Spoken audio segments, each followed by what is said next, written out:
আজকে আমরা WBSSC group CD special যে জিকে ক্লাসটা আমরা শুরু করেছিলাম তার সেকেন্ড পার্ট বা সেকেন্ড ভিডিও এটা আমরা আলোচনা করব।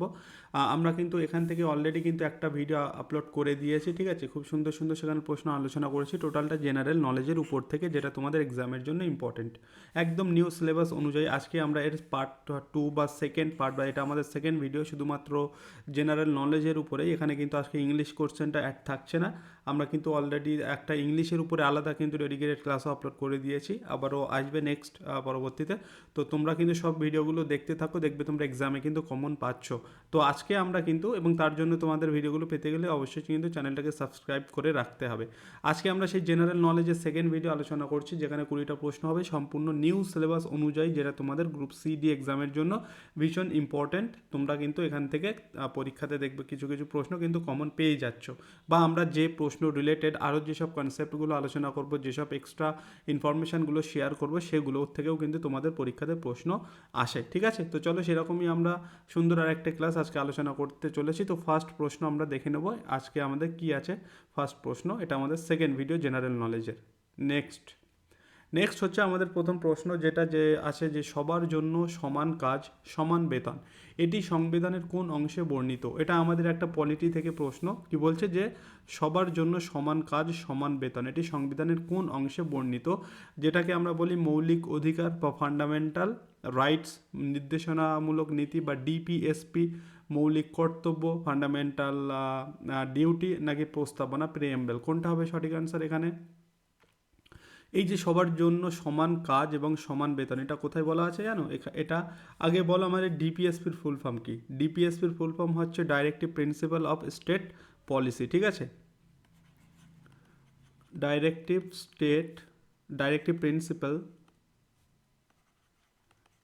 প্রিন্সিপাল অফ স্টেট পলিসি, ঠিক আছে, পলিসি। এখান থেকে একটা প্রশ্ন হয় যে তোমাদের যে ওয়েলফেয়ার স্টেট, ঠিক আছে, এই প্রশ্নটা কিন্তু হয়, কিন্তু ওয়েলফেয়ার স্টেট এই ধারণাটা আমরা কোথায় পাই? ওয়েলফেয়ার স্টেটের ধারণাটা আমরা কোথায় পাই? আমরা পরীক্ষাতে কিন্তু প্রশ্ন আসে ঠিক এই লাইনটা দিয়ে, এই যে ওয়েলফেয়ার স্টেটের ধারণাটা আমরা সংবিধানের কোন অংশে পাই? তখন কিন্তু আমাদের আনসার করতে হয় ডিপিএসপি, যেটা আমরা বললাম যে directive principle of state policy, বা যেটাকে আমরা বলি নির্দেশমূলক নীতি, ঠিক আছে। এটা কিন্তু খুবই ইম্পর্টেন্ট একটা প্রশ্ন এক্সামের জন্য। তো এখানে আমাদের সবার জন্য সমান কাজ সমান বেতন, এটি কোথায় বলা হয়েছে? এটা সেই ডিপিএসপিতেই কিন্তু বলা হয়েছে, নির্দেশমূলক নীতিতে বলা আছে এটা, বা ডাইরেক্টিভ প্রিন্সিপাল অফ স্টেট পলিসিতে বলা আছে, ঠিক আছে। তো এই যে ডিপিএসপির আমরা যদি আর্টিকেলের কথা বলি, আর্টিকেলটাও একটু জেনে রাখো, আর্টিকেল থেকেও প্রশ্ন আসতে পারে। এটা কত থেকে কত নম্বরে আছে? এটা 36 থেকে 51 নম্বর আর্টিকেলের মধ্যে কিন্তু এটা আছে, ডিপিএসপির ধারণাটা আছে। এবং আরেকটা খুবই ইম্পর্টেন্ট প্রশ্ন, এই যে ডিপিএসপির কনসেপ্টটা আমাদের সংবিধানে জানো এক একটা অংশ এক এক জায়গা থেকে নেওয়া হয়েছে। তো ডিপিএসপির কনসেপ্টটা আমাদের কোন দেশের সংবিধান থেকে নেওয়া হয়েছে? এটা কিন্তু মনে রাখতে হবে, এটা নেওয়া হয়েছে আয়ারল্যান্ড থেকে, খুবই ইম্পর্টেন্ট কিন্তু, ঠিক আছে। আয়ারল্যান্ড থেকে কিন্তু এই কনসেপ্টটা নেওয়া হয়েছে, ডিপিএসপির ধারণাটা। ক্লিয়ার? সঙ্গে কিন্তু এই যে ওয়েলফেয়ার স্টেট, এটা ডিপিএসপিতে পাওয়া যায়, এবং এর আর্টিকেলটাও কিন্তু মনে রাখতে হবে, ইম্পর্টেন্ট তোমাদের পরীক্ষার জন্য, ঠিক আছে। আর পার্টিকুলারলি যদি এই আর্টিকেলটার আমরা কথা বলি, সবার জন্য সমান কাজ সমান বেতন, এর আর্টিকেলটা কত? এর আর্টিকেল হচ্ছে 43তে কিন্তু এই কথাটা অ্যাকচুয়ালি কিন্তু বলা আছে, ঠিক আছে, ন্যায্য মজুরির কথাটা বলা আছে। এবং এখান থেকে আমি আরও একটা কথা বলবো, 44 নম্বর আর্টিকেলটা একটু মনে রাখবে, যেটাকে কি বলি বলো তো আমরা? যেটা হচ্ছে ইউনিফর্ম সিভিল কোড, এর সঙ্গে রিলেটেড, ঠিক আছে। ইউনিফর্ম সিভিল কোড এই আর্টিকেলটাও একটু সঙ্গে মনে রাখতে হবে। তো এখানে আমাদের সঠিক অ্যান্সার হয়ে যাবে অপশান বি। এবার আমরা যাব নেক্সট কোশ্চেনে। কোশ্চেন নাম্বার 2, মুর্শিদাবাদের কোন জেলায় সবথেকে বেশি তামাক উৎপাদন হয়? তামাক কোথায় পাওয়া যায়? পশ্চিমবঙ্গের কোন জেলায় সবথেকে বেশি তামাক উৎপাদন হয়? মুর্শিদাবাদ, মালদা, কোচবিহার অ্যান্ড হচ্ছে নদিয়া। তো কোথায় আমাদের এই তামাক সবথেকে বেশি আমরা পশ্চিমবঙ্গের মধ্যে পাবো? আর আরও একটা কথা যদি তোমাদেরকে বলি, যে এখান থেকে একটা প্রশ্ন হয়, প্রশ্নটা হচ্ছে যে ভারতবর্ষের এই যে তামাক গবেষণাগার, ঠিক আছে, এটা কোথায় আছে?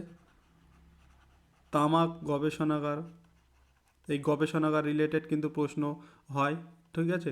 তোমরা জানো তো এই তামাক গবেষণাগার কোথায় আছে, এটা একটু জেনে রাখবে। এটা আছে রাজমুন্দ্রি বলে একটা জায়গা, সেটা কোথায় জানো? রাজমুন্দ্রিটা কোথায়? রাজমুন্দ্রি হচ্ছে, জায়গাটার নাম হচ্ছে রাজমুন্দ্রি। রাজমুন্দ্রি, এই রাজমুন্দ্রি কোথায়? এটা হচ্ছে আমাদের অন্ধ্রপ্রদেশে, আমরা এটা পেয়ে যাবো। এপি অন্ধ্রপ্রদেশে আছে রাজমন্দির তামাক গবেষণাগার। আর পশ্চিমবঙ্গের কোথায় সবথেকে বেশি তামাক উৎপাদন হয় সেই জায়গাটার নাম যদি বলে, আমি তো এখানে জেলা দিয়ে দিয়েছি, যদি স্পেসিফিক নাম বলে সেটা হবে দিনহাটা। এবার বলো দিনহাটা থেকে যারা দেখছো বা দেখবে পরবর্তীতে, সেই বলো তারা দিনহাটাটা কোন স্টেট, এই কোন আমরা জেলার মধ্যে এটা পাবো অ্যাকচুয়ালি। ঠিক আছে, জায়গাটার নাম হচ্ছে দিনহাটা। এখানে তামাক চাষটা ভালো হয় বা বেশি পাওয়া যায়। এই দিনহাটা হচ্ছে কোথায়? কোচবিহারে, কোচবিহারের দিনহাটা। তাহলে পশ্চিমবঙ্গের কোন জেলায় সব থেকে বেশি তামাক উৎপাদন হয়? আনসার হবে কোচবিহারের দিনহাটা। ঠিক আছে, তামাক গবেষণাগার বললে আনসার হবে রাজমন্দিরি। ইম্পর্টেন্ট কিন্তু এই প্রশ্নটাও, সঙ্গে এগুলো মনে রাখতে হবে। ক্লিয়ার? তো আমরা এবার যাবো নেক্সট কোশ্চেন। আচ্ছা, নেক্সট কোশ্চেনে যাওয়ার আগে আমি আগের কোশ্চেনে একটু ব্যাক করবো, এখানে একটুখানি বলে দিই। যেমন আমরা বললাম এই যে ডিপিএসপিটা নেওয়া হয়েছে আয়ারল্যান্ডের সংবিধান থেকে, ঠিক তেমনই কিন্তু এটাও একটু মনে রাখতে হবে। এই যে মৌলিক অধিকার কোথা থেকে নেওয়া হয়েছে? এটা হচ্ছে আমেরিকা থেকে নেওয়া হয়েছে, ইউএসএ থেকে নেওয়া হয়েছে মৌলিক অধিকার। আর মৌলিক কর্তব্য বললে, মৌলিক কর্তব্যটা এটা কিন্তু রাশিয়া থেকে নেওয়া হয়েছে, এটাও একটু মনে রাখতে হবে, কারণ পরীক্ষাতে এগুলো আসে। ঠিক আছে, প্রস্তাবনার কথা যদি কোথাও বলে, যদি বলে প্রস্তাবনা কোথার থেকে নেওয়া হয়েছে, এটাও কিন্তু ইউএসএ থেকে, আমেরিকা থেকে নেওয়া হয়েছে প্রস্তাবনার কনসেপ্টটা। ঠিক আছে, তো এগুলো কিন্তু মাথায় রাখতে হবে। নেক্সট আমরা কোশ্চেন নাম্বার 3-তে যাবো। ইন্টারনেটের মাধ্যমে কেনাকাটা করাকে কি বলা হয়? ইমেল, ই কমার্স, ই ব্যাঙ্কিং নাকি ই লার্নিং? তোমরা সকলেই ফ্লিপকার্ট ইউজ করো, ফ্লিপকার্ট থেকে বা অ্যামাজন থেকে। ঠিক আছে, অ্যামাজন থেকে নিশ্চয়ই সবাই কেনাকাটা করো, বা মিন্ত্রা, মিন্ত্রা থেকে অনেকেই করো, আরও কিছু আসে মেশো, এরকম কিছু আসে। তো যেটা popular actually Flipkart, Amazon and তারপরে আসে মিন্ত্রা। তো এইগুলোই হচ্ছে বেশি সবথেকে পপুলার। তো এখান থেকে তোমরা একটা কথা শুনবে যে ই কমার্স, কথাটা শুনেছো নিশ্চয়ই। ই কমার্স, ই কমার্স একটা বিজনেস, ভালো একটা বিজনেস। ঠিক আছে, ই কমার্স প্ল্যাটফর্ম, এরকম কথা শুনেছো। তো এটা হবে ইন্টারনেটের মাধ্যমে কেনাকাটা করাকে বলা হয় ই কমার্স। অপশান বি হবে। এটা কিন্তু আমাদের একটা কম্পিউটার রিলেটেড প্রশ্ন, কম্পিউটার কিন্তু তোমাদের সিলেবাসে স্পেসিফিক মেনশন করে দিয়েছে, কম্পিউটার রিলেটেড কিন্তু প্রশ্ন আসবে। এটা অপশান বি হবে সঠিক অ্যান্সার। নেক্সট আমরা যাব, কত সালে ভারতীয় সংবিধানের প্রস্তাবনায় সমাজতান্ত্রিক বা সোশ্যালিস্ট এই কথাটা অ্যাড হয়? 1950, 1972, 1976 নাকি 1978? তো তোমরা এটা জানো 42তম সংবিধান সংশোধন, এটা সম্পর্কে সকলেই জানো। 42তম সংবিধান সংশোধন এটা কবে হয়? সংশোধন, 42তম সংবিধান সংশোধন, যেটাকে বলা হয় মিনি কনস্টিটিউশনও কিন্তু বলা হয়, মিনি কনস্টিটিউশন অফ ইন্ডিয়া বলা হয়।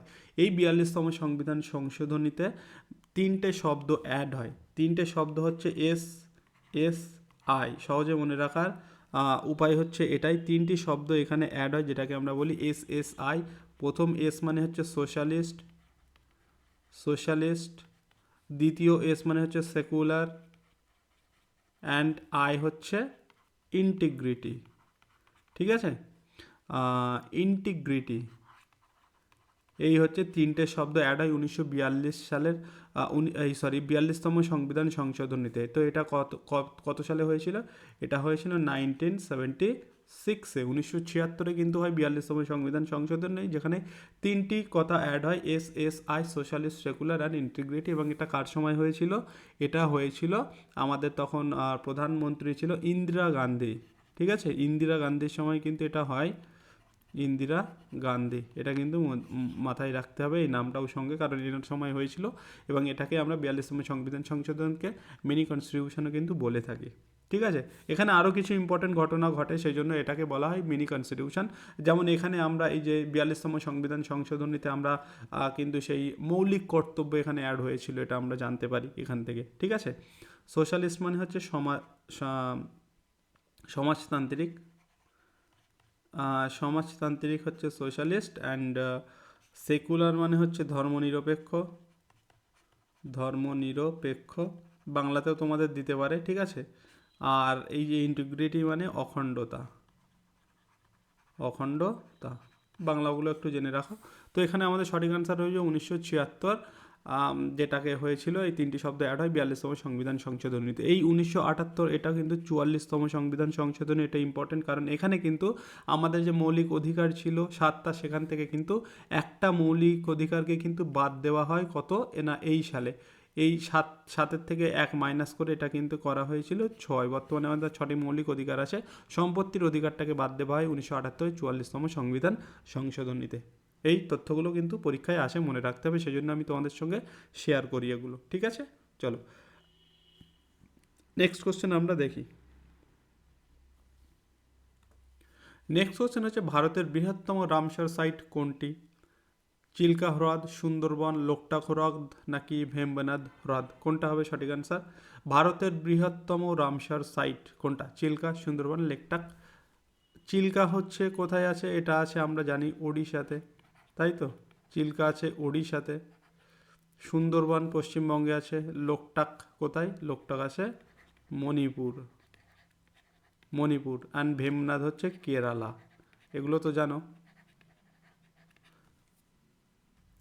তো এদের মধ্যে সবথেকে বড় সাইট মানে বৃহত্তম বলেছে, মানে বড় কোনটা হবে না এদের মধ্যে? সুন্দরবন সব থেকে বড়, অপশান বি হবে সঠিক আনসার, আমাদের পশ্চিমবঙ্গে অবস্থিত।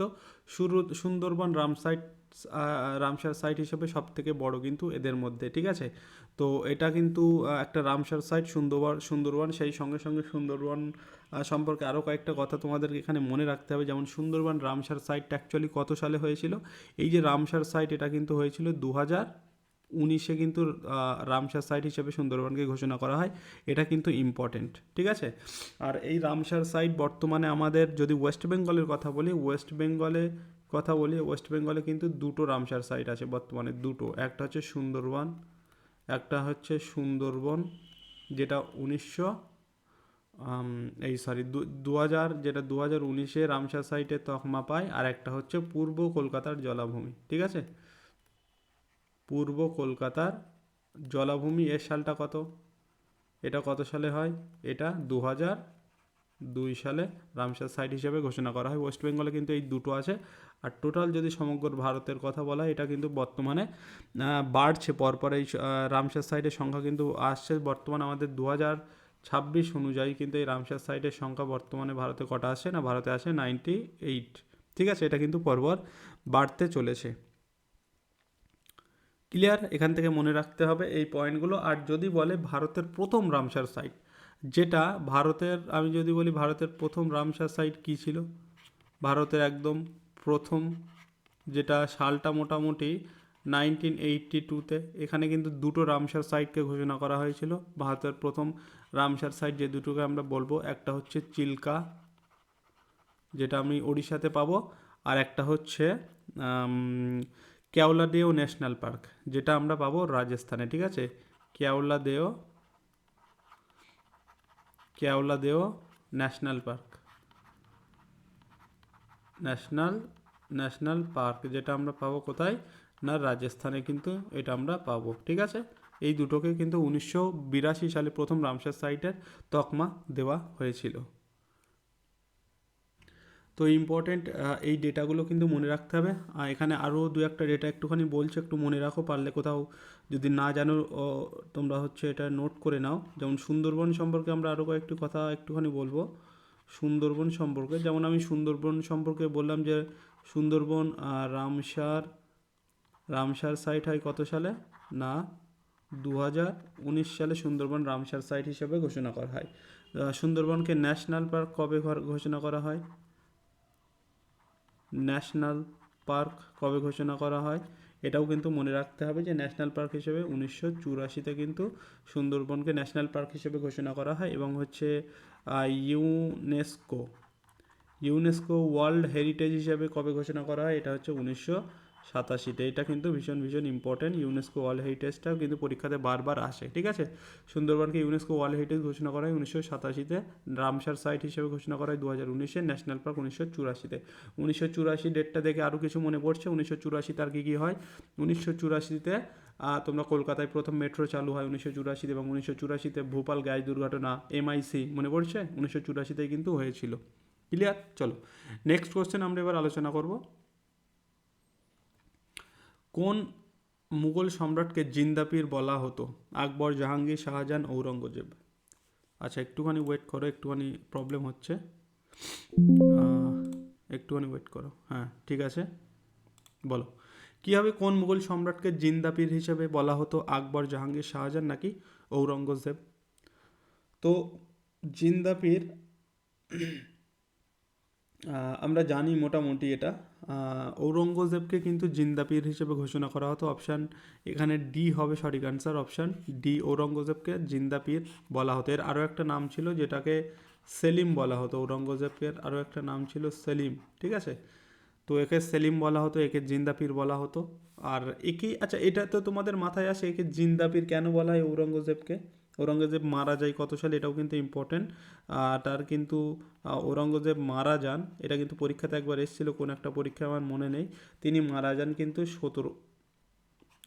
1700 হবে, 1707-এ, ঠিক আছে, 1707-এ কিন্তু ঔরঙ্গজেব মারা যায়, এটা কিন্তু মনে রাখতে হবে। এবং কোথায় মারা গিয়েছিলেন? আহমেদাবাদে, ঠিক আছে, এই সরি আহমেদনগরে, বর্তমান যেটা মহারাষ্ট্র, যেটাকে আমরা ঔরঙ্গাবাদে কিন্তু বলে থাকি, সেখানে কিন্তু তিনি মারা যান 1707-এ। এই ডেটটা কিন্তু একবার পরীক্ষাতে এসেছিলো, তাই বলে দিলাম। তো এনাকে জিন্দাপীর কেন বলা হয়? কারণ এই ঔরঙ্গজেব সম্পর্কে কয়েকটা তথ্য তোমাদেরকে মনে রাখতে হবে। এই জিন্দাপীরের যদি অর্থ এই জিন্দাপীরের অর্থ কী বলো তো? এর মানে হচ্ছে জীবিত, জিন্দাপীর মানে হচ্ছে জীবিত সাধু, জীবিত সাধু। তো একে জিন্দাপীর বলার কয়েকটি কারণ হচ্ছে, যেমন ইনি প্রত্যন্ত কয়েকটা কারণের মধ্যে একটা হচ্ছে ইনি অত্যন্ত ধর্মপরায়ণ ছিলেন, ঠিক আছে, মানে ধর্মটাকে খুব মানতেন, এবং তিনি একজন সুন্নি মুসলিম ছিলেন। তারপরে দ্বিতীয়ত, আমরা যদি দ্বিতীয় কোনো কারণের কথা বলি একে জিন্দাপীর বলার দ্বিতীয় কারণ হচ্ছে ইনি রাজকীয় বিলাসিতা পরিহার করতেন, ঠিক আছে, তিনি রাজা হওয়া সত্ত্বেও সেই রাজকীয় বিলাসিতা কিন্তু পরিহার করতেন বা বাদ দিতেন, সেটাকে অতটা ভোগ করতেন না। তৃতীয়র যদি কথা বলি, তিনি নিজের জীবিকা হিসেবে, রাজা হওয়া সত্ত্বেও তিনি নিজের জীবিকা হিসেবে টুপি সেলাই করতেন, এই পয়েন্টটা কিন্তু ইম্পর্ট্যান্ট। নিজের জীবিকা হিসেবে বেছে নিয়েছিলেন টুপি সেলাই করতেন এবং কোরআন লিখতেন, ঠিক আছে, এবং সেখান থেকে তিনি আয় করতেন নিজের জীবিকা হিসেবে, ঠিক আছে। এই পয়েন্টগুলো কিন্তু এনার সম্পর্কে মনে রাখতে হবে। এবং তাছাড়া আরও একটা পয়েন্টের যদি কথা বলি, তিনি হচ্ছেন নামাজ, রোজা এবং ইসলাম বিধি কঠোরভাবে পালন করতেন। এই সমস্ত কারণের জন্য একে বলা হতো জিন্দা পীর, যার মানে হচ্ছে জীবিত সাধু, ঠিক আছে। তাহলে তাকে জিন্দা পীর বলার কারণ কি? এই কয়েকটা কিন্তু কারণ। তিনি ধর্মপরায়ণ ছিলেন, তিনি রাজকীয় বিলাসিতা পরিত্যাগ করেছিলেন, তিনি নিজের ইনকামের জন্য টুপি সেলাই এবং কোরআন লেখার কাজ করতেন, তারপরে তিনি নামাজ, রোজা ইত্যাদি মানে ঠিকঠাকভাবে পালন করতেন, এই জন্য একে জিন্দা পীর বলা হয়। ক্লিয়ার? চলো নেক্সট প্রশ্নে আমরা যাব। তো এখানে সঠিক আনসার হবে অপশান ডি, ঔরঙ্গজেব। আর আকবরের যদি সঠিক বা রিয়েল নাম বা প্রকৃত নাম কী ছিল বলো তো? আকবরের প্রকৃত নাম ছিল কিন্তু জালালউদ্দিন। জাহাঙ্গীরের প্রকৃত নাম কী ছিল? নুরুদ্দিন মোহাম্মদ। শাহজাহানের প্রকৃত নাম এটা খুররম, সকলেই জানো, ঠিক আছে, এগুলো মনে রাখবে। বিখ্যাত গম্ভীরা লোকনৃত্য পশ্চিমবঙ্গের কোন জেলায় দেখা যায়? বাঁকুড়া, মালদা, পুরুলিয়া নাকি কোচবিহার? গম্ভীরা খুবই ইম্পর্ট্যান্ট, এই গম্ভীরা কোথায় দেখা যায়? জায়গাটার নাম আমি যদি বলি তোমরা বলতে পারবে, জায়গাটার নাম হচ্ছে ইংলিশ বাজার, ঠিক আছে, ইংলিশ বাজার। এবার বলো কোন জেলা হবে তাহলে? ইংলিশ বাজার কোথায়? বাঁকুড়াতে, মালদাতে, পুরুলিয়াতে নাকি কোচবিহারে? ঠিক আছে, কোন জায়গাটা? আর সঙ্গে এটাও মনে রাখতে হবে, এই গম্ভীরা যেমন পশ্চিমবঙ্গে পালন করা হয় একটা লোকনৃত্য, এটা কিন্তু বাংলাদেশেও কিন্তু পালন করা হয়ে থাকে, ঠিক আছে, বাংলাদেশেও কিন্তু এটা হয়ে থাকে। বাংলাদেশের কিছু জায়গা আছে, যেমন হচ্ছে রাজশাহী অঞ্চল বিশেষ করে, ঠিক আছে, রাজশাহী অঞ্চল, এই অঞ্চলে কিন্তু এটা হয়ে থাকে। ক্লিয়ার? এটা মনে রাখতে হবে গম্ভীরা। তো গম্ভীরা হচ্ছে আমরা দেখতে পাবো মালদা জেলাতে এই গম্ভীরাটা পালন করা হয়, এবং তোমরা ইংলিশ বাজারের নাম তো জানোই, সেটা মালদারই আমরা বলতে পারি মানে সদর দপ্তর বা সদর শহর আমরা এটাকে বলতে পারি, ঠিক আছে। তো মালদা এবং বাংলাদেশে কিন্তু এটা হয়ে থাকে। ঠিক যেমন এটা মালদাতে যেমন গম্ভীরা নৃত্য মানে খুবই জনপ্রিয়, তেমন আমরা নদিয়াতে গেলে দেখতে পাবো। নদিয়াতে কি দেখা যায় বলো তো? নদিয়াতে গেলে দেখা যাবে চৈতন্য লীলা, চৈতন্য লীলা বিখ্যাত ওখানে কিন্তু, ঠিক আছে, চৈতন্য লীলা, চৈতন্য লীলা। তারপরে আমরা পুরুলিয়ার কথা যদি বলি, পুরুলিয়াতে তোমরা জানো পুরুলিয়াতে ছৌ নাচ বিখ্যাত, এইগুলো কিন্তু পরীক্ষার থেকে প্রশ্ন আসবে কিন্তু এখান থেকে, ঠিক আছে। পরীক্ষাতে যে তোমাদের একটা সেকশন আছে না, যে মানে ডিফারেন্ট টাইপস অফ কালচার এরকম কিছু একটা ছিল, তা সেখান থেকে কিন্তু এই টপিকগুলো কিন্তু ওর মধ্যেই পড়ে। তো এখানে সঠিক আনসার অপশন বি। এবার আমরা যাবো নেক্সট কোশ্চেন, হচ্ছে এনইপি 2020 অনুযায়ী উচ্চশিক্ষায় কত বছরের multidisciplinary bachelor degree programme চালু করার কথা বলা হয়েছে। আমাদের ন্যাশনাল এডুকেশন পলিসি থেকে একটা প্রশ্ন। এখানে কিন্তু এই যে multidisciplinary bachelor degree programme চালু করার কথা বলা হয়েছে 4 বছরে। অপশান সি হয়ে যাবে এই প্রশ্নের জন্য সঠিক আনসার। ক্লিয়ার? নেক্সট হচ্ছে প্রথম ভারতীয় মহিলা হিসেবে অলিম্পিকে পদক জয়ী কে প্রথম কোন মহিলা ভারতীয় হিসেবে অলিম্পিকে পদক জেতে? পিভি সিন্ধু, মেরি কম, কর্ণ মালেশ্বরী নাকি সাইনা নেহওয়াল? কি হবে সঠিক আনসার এখানে? এখানে সিডনি অলিম্পিকের কথাটা মনে রাখতে হবে, সালটা খুব সম্ভবত সালটা আমার ঠিক মনে পড়ছে না এক্ষুনি, ঠিক আছে, যাই হোক সালটা মনে নেই, কিন্তু অলিম্পিকটা মনে আছে, সেটা ছিল সিডনি অলিম্পিক, সিডনি, ঠিক আছে, সিডনি অলিম্পিক। সালটা ঠিক মনে পড়ছে না। তো এই সিডনি অলিম্পিকে কর্ণ মালেশ্বরী প্রথম কিন্তু পদক জেতে অলিম্পিকে কোনো ভারতীয় মহিলা হিসেবে, এবং তিনি কোন ক্ষেত্রে পদক জেতেন এবং কি পদক জেতেন? তিনি ভার উত্তোলনে, ঠিক আছে, তিনি ভার উত্তোলনে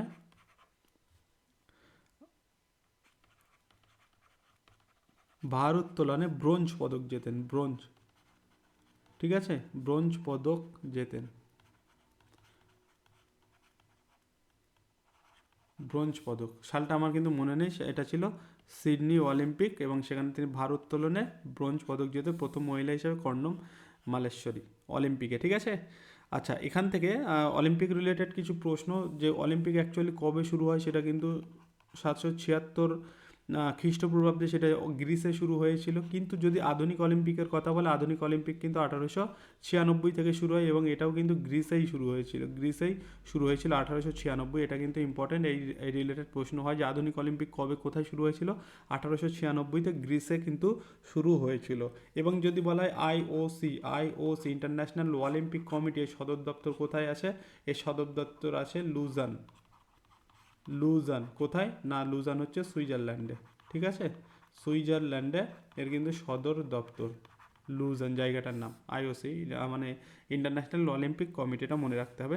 তো এখানে আমাদের প্রথম ভারতীয় মহিলা হিসেবে অলিম্পিকে পদক জেতে কর্ণম মালেশ্বরী। এবং এখানে আরেকটা প্রশ্ন খুবই ইম্পর্টেন্ট, যে একক প্রতিযোগিতা মানে স্বর্ণপদক, ভারতীয় স্বর্ণপদক জয়ী প্রথম কোন ভারতীয়? তিনি হবে অভিনব বিন্দ্রা। এটাও একটু মাথায় মনে রাখবে। 2008 সালের কিন্তু বেজিং অলিম্পিকে সে রাইফেল শুটিংয়ে প্রথম ভারতীয় হিসাবে একক প্রতিযোগিতায় স্বর্ণপদক জেতে অভিনব বিন্দ্রা, ঠিক আছে। নেক্সট, আর এগুলোর নাম তো তোমরা জানো, পিভি সিন্ধু, সাইনা নেহওয়াল, এরা সব ব্যাডমিন্টন প্লেয়ার, অ্যান্ড মেরি কম হচ্ছে বক্সার। নেক্সট, বর্তমানে ভারতের বৃহত্তম বাণিজ্যিক ব্যাংক কোনটি? এখান থেকে একটা প্রশ্ন মনে রাখবে, যে ভারতের প্রথম ব্যাংক বা ভারতের প্রথম বিদেশি ব্যাংক, ভারতের প্রথম ব্যাংক এর নাম কি? ভারতের প্রথম ব্যাংকের নাম ছিল ব্যাংক অফ হিন্দুস্তান, ঠিক আছে, ব্যাংক অফ হিন্দুস্তান। এটা কিন্তু মনে রাখতে হবে। এটি মোটামুটি 1770-এ তৈরি হয়েছিল ব্যাংক অফ হিন্দুস্তান, ভারতের প্রথম ব্যাংক। এবং যদি বলে ভারতের প্রথম সম্পূর্ণ ভারতীয়দের দ্বারা পরিচালিত একটা ব্যাংকের নাম, সেটা কিন্তু হবে পাঞ্জাব ন্যাশনাল ব্যাংক, ঠিক আছে, পাঞ্জাব ন্যাশনাল ব্যাংক। এটা কিন্তু মাথায় রাখতে হবে, ভারতীয়দের দ্বারা পরিচালিত প্রথম ব্যাংক, ঠিক আছে, পাঞ্জাব ন্যাশনাল ব্যাংক। এবার আমরা আসি যে বর্তমানে ভারতের বর্তমানে ভারতের বৃহত্তম বাণিজ্যিক কোনটা? এইচডিএফসি নাকি স্টেট ব্যাংক অফ ইন্ডিয়া নাকি পাঞ্জাব ন্যাশনাল ব্যাংক নাকি আইসিআইসিআই? তো এখানে সঠিক আনসার হবে option B, State Bank of India. এটাই সব থেকে বড় বাণিজ্যিক ব্যাংক। এই স্টেট ব্যাংকের গল্পটা একটুখানি তোমাদেরকে মনে রাখতে হবে। দেখো, 1940-এ একটা ব্যাংক স্থাপিত হয় যেটাকে বলা হয় ব্যাংক অফ বম্বে। তারপরে 43-এ ব্যাংক অফ মাদ্রাস, তারপরে আমরা বলতে পারি যে ব্যাংক অফ ক্যালকাটা। এই তিনটে ব্যাংকে একত্রিত করে 1921 একটা ব্যাংক, মানে তিনটে ব্যাংকে মার্জ করে একটা ব্যাংক তৈরি করা হয়, যার নাম ছিল ইম্পোরিয়াল ব্যাংক অফ ইন্ডিয়া। ঠিক আছে, 1921 কিন্তু তিনটে ব্যাংকে একত্রিত করে নাম করা হয় ইম্পোরিয়াল ব্যাংক অফ ইন্ডিয়া। এই ইম্পোরিয়াল ব্যাংক অফ ইন্ডিয়ায় 1955-তে জাতীয়করণের মাধ্যমে এসবিআইতে পরিণত হয়, স্টেট ব্যাংক অফ ইন্ডিয়াতে পরিণত হয়। তাহলে বুঝতে পারছো, bank of Bombay, bank of Madras, bank of Calcutta, তিনটে ব্যাংকে একত্রিত করে 1921 সালে তৈরি হয় ইম্পোরিয়াল ব্যাংক অফ ইন্ডিয়া। তার পরবর্তীতে 1955-তে সেই ব্যাংকটাকে জাতীয়করণের মাধ্যমে তৈরি হচ্ছে State Bank of India, SBI, এবং এটাই ভারতের বৃহত্তম বাণিজ্যিক ব্যাংক। অপশান বি সঠিক আনসার এই প্রশ্নের জন্য। ঠিক আছে, চলো নেক্সট কোশ্চেন হচ্ছে অক্সিজেন গ্যাস কে আবিষ্কার করে? অক্সিজেন গ্যাস কে আবিষ্কার করে? Lavoisier, Joseph Priestley, Henry Cavendish, John Dalton. Henry Cavendish কি আবিষ্কার করে বলো তো? হেনরি ক্যাভেন্ডিশ হচ্ছে আবিষ্কার করে হাইড্রোজেন। ঠিক আছে, হাইড্রোজেন এ আবিষ্কার করে। আর ল্যাভসিয়ার কি আবিষ্কার? জন ডাল্টনের নামটা অবশ্যই মনে রাখবে। জন ডাল্টন কিসের জন্য পরিচিত, বা তার নামটা কেন মনে রাখা হয়? এনাকে বলা হয় যে ফাদার অফ অ্যাটমিক থিওরি। ঠিক আছে, বা পরমাণুবাদের জনক এনাকে বলা হয় জন ডাল্টনকে, বা father of atomic theory, father of atomic theory. ঠিক আছে, জন ডাল্টনকে কিন্তু ফাদার অফ অ্যাটমিক থিওরি বা পরমাণুবাদের প্রবর্তক বা জনক কিন্তু বলা হয়। আর এই যে ল্যাভসিয়ার কথাটা দেখছো, এও একটা কারণে বিশেষ এর নাম আছে, তা এনাকে বলা হয় যে father of modern chemistry. Okay, father of modern chemistry. এগুলো কিন্তু ইম্পর্টেন্ট মনে রাখতে হবে। আর বাকি রইল জোসেফ প্রিসলি। তো জোসেফ প্রিসলি হচ্ছে অক্সিজেন গ্যাস আবিষ্কার করে, এটার নামটা কিন্তু মনে রাখতে হবে। হেনরি ক্যাভেন্ডিশ হাইড্রোজেন, এবং এই যে অক্সিজেন, হাইড্রোজেন, নাইট্রোজেন, এরা কিন্তু সবই বর্ণহীন এবং গন্ধহীন গ্যাস। ঠিক আছে, এই পয়েন্টগুলো কিন্তু একটু মনে রাখতে হবে। নেক্সট, প্রথম ভারতীয় হিসাবে কে নোবেল পুরস্কার পান? এটার প্রশ্নটা যাওয়ার আগে সবাইকে বলবো, তোমরা যারা ভিডিওটি দেখছো অবশ্যই একটা লাইক করো, কারণ এই ধরনের ভিডিও কিন্তু তোমরা আরও পেতে থাকবে। চ্যানেলটাকে সাবস্ক্রাইব করে রাখো তার জন্য, এবং এই ধরনের ভিডিও কিন্তু তোমাদের পরীক্ষাতে দেখবে তোমরা হুবহু কমন পাচ্ছ। এই ধরনের প্রশ্ন বা প্রত্যেকটা প্রশ্নের সঙ্গে আমরা যেসব এক্সট্রা ইনফরমেশান শেয়ার করছি, ঠিক আছে, সেগুলোও কিন্তু পরীক্ষাতে আসতে পারে, সেই জন্য আমি শেয়ার করছি, সেখান থেকে তোমরা প্রশ্ন কমন পাবে। যেমন এই প্রশ্নের জন্য প্রথম ভারতীয় হিসাবে কে নোবেল পুরস্কার পান? CV Raman, Rabindranath Tagore, mother Teresa, Amartya Sen. আমি যদি এদের সাল ওয়াইজ দেখি, এরা সবাই নোবেল প্রাইজ পেয়েছে। সাল দিয়ে আগে সাজিয়ে যদি নিই, তাহলে আমরা বুঝতে পারবো কে আগে প্রথম ভারতীয় হিসেবে নোবেল প্রাইজ পেয়েছেন। সিভি রমন পায় 1930-এ, রবীন্দ্রনাথ ঠাকুর পায় 1913-তে, মাদার টেরেসা পায় 1979-তে, অমর্ত্য সেন পায় 1998-তে। তাহলে কে প্রথম হচ্ছে এদের মধ্যে? 30 আগে নাকি 13 আগে নাকি 79 নাকি 98? এখানে রবীন্দ্রনাথ টেগর বা রবীন্দ্রনাথ ঠাকুর 1913-তে গীতাঞ্জলি কাব্যগ্রন্থের জন্য সে নোবেল প্রাইজ পাচ্ছে, এবং ইনি শুধুমাত্র ভারতীয় নয়, তিনি এশিয়াদের মধ্যে বা এশীয় ব্যক্তি হিসেবে প্রথম নোবেল প্রাইজ পান। রবীন্দ্রনাথ ঠাকুর সাহিত্যে, সিভি রমন পদার্থবিদ্যা বা পদার্থ বিজ্ঞান আমরা বলি। ঠিক আছে, মাদার টেরেসা শান্তিতে পায়, শান্তি। এবং এই মাদার টেরেসা কিন্তু পরবর্তী বছরেই, মানে 1979-তে গিয়ে কিন্তু সে ভারতরত্নও পাচ্ছে। আর অমর্ত্য সেন সে পায় অর্থনীতিতে 1998-তে, অর্থনীতি। এই অমর্ত্য সেন অর্থনীতিতে 1998 পাচ্ছে, এবং 2019-এ গিয়ে আরেকজন কিন্তু অর্থনীতিতে নোবেল প্রাইজ পাচ্ছে, সেও একজন বাঙালি। অমর্ত্য সেন বাঙালি, আরেকজন পাচ্ছে 2019-এ অর্থনীতিতে নোবেল প্রাইজ, সেও একজন বাঙালি। তার নাম কি?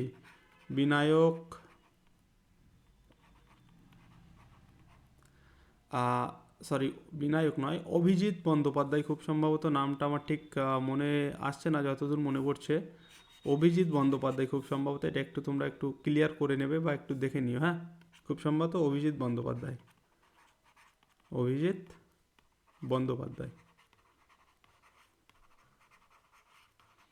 এটা একটু দেখে নিও। ঠিক আছে, তো এখানে প্রথম তাহলে রবীন্দ্রনাথ ঠাকুর 1913-তে। নেক্সট, নেক্সট হচ্ছে ভারতের ম্যানচেস্টার কাকে বলা হয়। ম্যানচেস্টার এটা একটা ইংল্যান্ডের একটা শহরের নাম আমরা জানি, ঠিক আছে, ইংল্যান্ডের একটা শহর, এবং এখানে এই ম্যানচেস্টার হচ্ছে সুতি বস্ত্রের জন্য খুব প্রসিদ্ধ, বা বস্ত্রশিল্পের জন্য খুব নাম আছে এখানে। এটাকে কিন্তু সেই মানে শিল্প বিপ্লবের সময় থেকে এটাকে কিন্তু কটন পলিশও কিন্তু বলা হতো ম্যানচেস্টারকে। তো এটা কোথায় আছে? এটা অ্যাকচুয়ালি আছে ইংল্যান্ডে, ম্যানচেস্টার শহরটা ইংল্যান্ডে, যেটা বস্ত্রশিল্পের জন্য বিখ্যাত। ঠিক তেমনই ভারতের ম্যানচেস্টার আমাদের আহমেদাবাদকে বলা হয়। অপশান সি হবে এখানে সঠিক আনসার। কোয়েম্বাটুরকে কি বলা হয়? কোয়েম্বাটুরকে বলা হয় দক্ষিণ ভারতের ম্যানচেস্টার, দক্ষিণ ভারতের ম্যানচেস্টার। কানপুরকে বলা হয় উত্তর ভারতের ম্যানচেস্টার, ঠিক আছে, উত্তর ভারতের ম্যানচেস্টার বলা হয় কানপুরকে। আর যদি শুধুমাত্র ভারতের ম্যানচেস্টার বলে তাহলে হবে আহমেদাবাদ, উত্তর ভারতের বলে কানপুর, দক্ষিণ ভারতের বলে কোয়েম্বাটুর। ক্লিয়ার? নেক্সট কোশ্চেন, কম্পিউটারের ভাষায় ইউআরএল এর পূর্ণ রূপ কি? ইউআরএল এর ফুল ফর্ম কি হবে? সঠিক আনসার। কম্পিউটার রিলেটেড আরও একটা প্রশ্ন যেটা তোমাদের এক্সামে আসতে পারে এবং আসবে, অবশ্যই আসতে পারে না, এই ধরনের প্রশ্ন আসবে। Universal resource locator, uniform resource locator, নাকি ইউনাইটেড রেডিও লিঙ্ক, নাকি ইউনিক রিসোর্স লিঙ্ক? ইউআরএল খুব ইম্পর্টেন্ট কিন্তু, ঠিক আছে। কী হবে এটা সঠিক আনসার? ইউআরএল এর সঠিক আনসার হচ্ছে uniform resource locator, option B হবে সঠিক আনসার, ঠিক আছে। এখান থেকে আরও কয়েকটা এরকম এরকম অনেক আমাদেরকে কিন্তু কম্পিউটার রিলেটেড এই ফুল ফর্ম কিন্তু এখান থেকে পড়তে হবে, যেমন ইউপিএস আনইন্টারাপ্টেড পাওয়ার সাপ্লাই, ঠিক আছে, আমাদেরকে এখান থেকে পড়তে হবে WAN, কী হবে WAN ওয়াইড এরিয়া নেটওয়ার্ক, ঠিক আছে। তারপরে আমাদেরকে এখানে পড়তে হয় LCD liquid crystal display, LED light emitting diode, IC integrated circuit, ঠিক আছে। তারপরে হচ্ছে HTTP হাইপারটেক্সট ট্রান্সফার প্রোটোকল, ওকে। তারপরে হচ্ছে HTML হাইপারটেক্সট মার্কআপ ল্যাঙ্গুয়েজ, ঠিক আছে। এরকম কিন্তু অনেকগুলো আছে, এগুলো কিন্তু তোমাদের পড়ে যেতে হবে, যেমন CPU সেন্ট্রাল প্রসেসিং ইউনিট, এগুলো একটু করে যেতে হবে। তো এখানে আমাদের অ্যাকচুয়ালি ইউআরএল এর ফুল ফর্ম হচ্ছে ইউনিফর্ম রিসোর্স লোকেটর, ওকে। হ্যাঁ, আর একটা ইম্পর্টেন্ট, সেটা তো বলাই হলো না, LAN খুব ইম্পর্টেন্ট।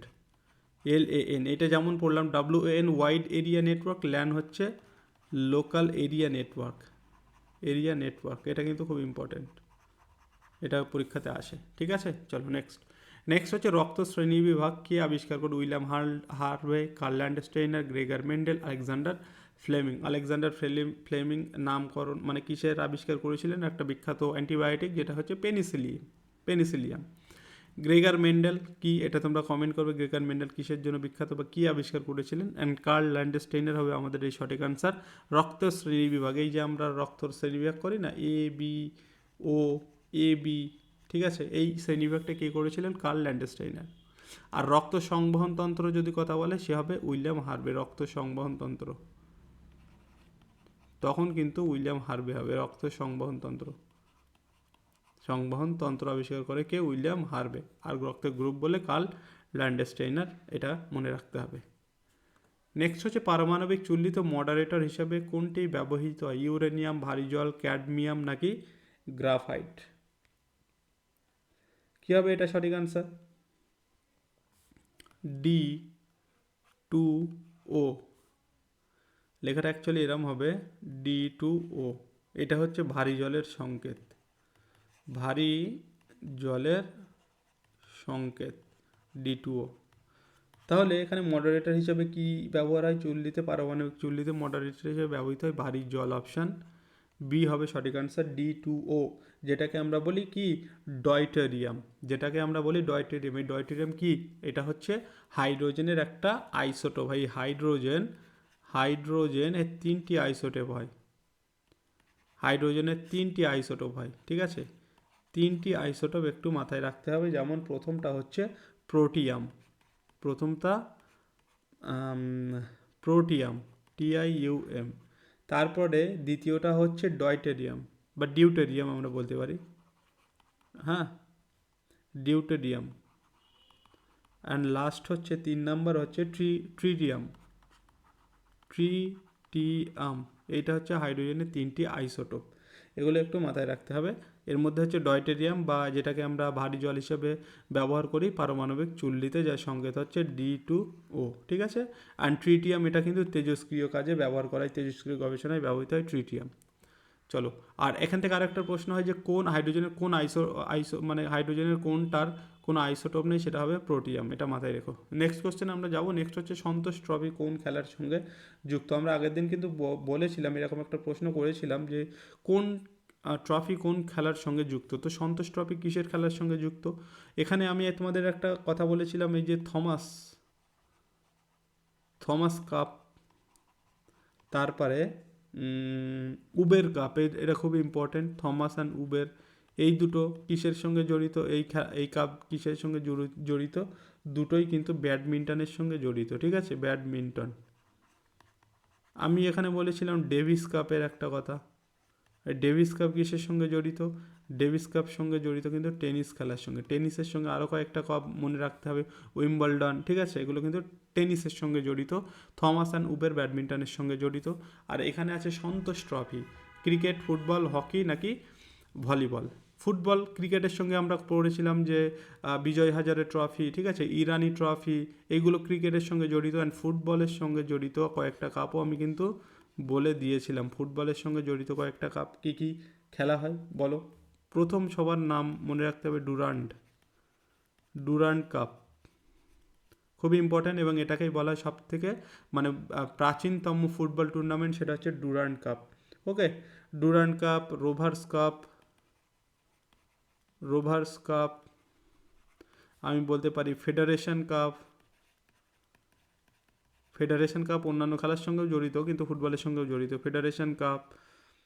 তারপরে আমি বলতে পারি নেহেরু ট্রফি, আমি বলতে পারি সন্তোষ ট্রফি, এগুলো সব ফুটবলের সঙ্গে জড়িত। তো এই সন্তোষ ট্রফি আমরা পেয়ে গেলাম, তাহলে সঠিক আনসার অপশান বি হবে সঠিক আনসার, ঠিক আছে। নেক্সট, শিক্ষার্থীদের সামগ্রিক বিকাশের জন্য ABC নামক যে ডিজিটাল লকারটি তৈরি করা হয়েছে তার পূর্ণ রূপ কি? ABC, annual bank of credits, academic bank of credits, all Bengal credits, all India bank of credits. এটা হচ্ছে NEPর একটা প্রশ্ন, NEP 2020, যে শিক্ষা নিউ এডুকেশন পলিসি, তারই একটা প্রশ্ন। তো NEPতে ABC বলতে অ্যাকচুয়ালি কী বলা হয়েছে?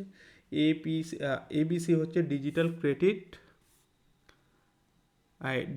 একাডেমিক ব্যাংক অফ ক্রেডিট, এটা হবে সঠিক আনসার অপশান বি, ঠিক আছে। ABCর ফুল ফর্ম হচ্ছে একাডেমিক ব্যাংক অফ ক্রেডিটস, এটা হবে সঠিক আনসার, যেটা আমাদের NEPর আন্ডারে আসে। এবং এর কাজ কি অ্যাকচুয়ালি, বা এর উদ্দেশ্য কি? এখানে এই যে NEPর আন্ডারে যে একাডেমিক ব্যাংক ক্রেডিটস আছে, এর কাজ হচ্ছে অ্যাকচুয়ালি মাল্টিপল এন্ট্রি এক্সিট, মানে এডুকেশন ক্ষেত্রে মাল্টিপল এন্ট্রি এক্সিট সিস্টেম চালু করা। মানে তুমি যখন ইচ্ছা পড়াশোনা ছেড়ে চলে যেতে পারো, সেখান থেকে কিন্তু আবার কন্টিনিউ পরবর্তীতে করতে পারো। তারপরে হচ্ছে এক প্রতিষ্ঠান থেকে অন্য প্রতিষ্ঠানে ক্রেডিট ট্রান্সফার হবে, এখানে কিন্তু ক্রেডিটের বিষয় বলা হয়েছিল, ক্রেডিট দেওয়া হবে, সেই আমরা তোমরা যদি এটা ডিটেলসে পড়ে থাকো তাহলে জানতে পাবে। তো এখানে কিন্তু এই এক স্কুল থেকে অন্য প্রতিষ্ঠানে গেলে সেখানে সেই ক্রেডিট কিন্তু ট্রান্সফার হবে, ঠিক আছে। তারপরে এখানে লাইফ লং লার্নিংয়ের কথা বলা হয়েছে, এই জিনিসগুলো কিন্তু এখানে মাথায় রাখতে হবে। এবং এটা ABC কিন্তু মানে সেই NEPর আন্ডারে আসে, যার ফুল ফর্ম হচ্ছে academic bank of credits, option B হবে সঠিক আনসার।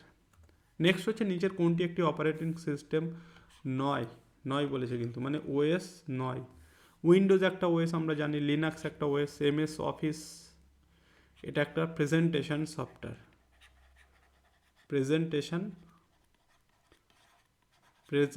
সফটওয়্যার আমরা জানি, তাই তো। তাহলে অ্যান্ড্রয়েড এটাও একটা OS, আমরা ফোনে অ্যান্ড্রয়েড ইউজ করি।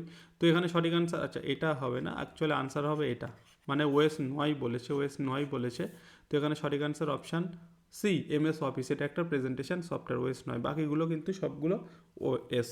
নেক্সট হচ্ছে পরিবেশের অক্সিজেনের ভারসাম্য বজায় রাখে কোন প্রক্রিয়ার মাধ্যমে পরিবেশের আমাদের অক্সিজেনের ভারসাম্যটা বজায় থাকছে?